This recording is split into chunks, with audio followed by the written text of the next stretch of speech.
ছেলে হওয়াটাই অভিশাপ। এই তোমার কাছে একটা কোশ্চেন আছে। হ্যাঁ বলো। বলছি যে তুমি যদি ছেলে হওয়ার সুযোগ পাও কোনোদিন, তুমি কি ছেলে হবে? আরে বলো, হাসছো কেন? ছেলে কেন? পশু পাখি যাই হতে বলো সব হয়ে যাব, ছেলে ওটা পারবো না। কেন? কিছু কারণ আছে হয়তো। আরে কারণগুলো তো বলবে, আমি তো জানতে চাই নিশ্চয়ই। তুমি এত বড় কথা বলছো যখন। মানে তারা কাঁদতেও পারবে না, কারোর কাছে শেয়ারও করতে পারবে না, তাকে যে তার যে মনের যে কষ্টটা সে যে গিয়ে আরেকজনকে বলবে। এই যেমন আমাকে হয়তো কেউ কিছু বলেছে বা কোনো কিছু খারাপ কথা বলেছে, আমি তোমাকে বললাম, আমি নিজে হালকা হয়ে গেলাম। কিন্তু ছেলেদেরকে যখন কেউ কিছু বলছে তখন ছেলেরা কিভাবে হালকা হবে? মানে সে কাউকে বলতেও পারবে না, কাঁদতেও পারবে না। আবার কাঁদলে বলবে মেয়েদের মতন কাঁদছিস। মানে তাদেরকে এই সমস্ত সহ্য করতে হয়।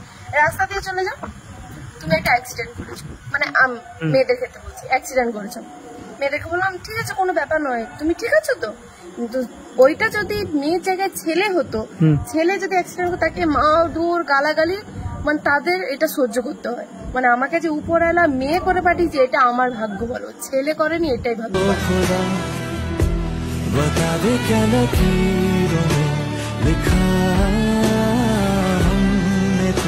তারা অনেক কিছু সহ্য করে কিন্তু তারা মুখ ফুটে বলতে পারে না।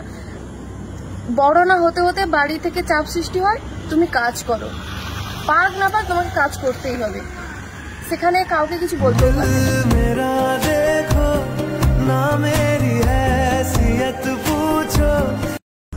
অভিযোগটা কার কাছে করবে? তারা যে একটা মানুষ চায় যে একটা মেয়ের যখন ব্রেকআপ হয়ে যায় তাকে সান্ত্বনার জন্য অনেকে আছে, কিন্তু একটা ছেলে যখন ব্রেকআপ হচ্ছে তখন তার পাশে আর কেউ নেই।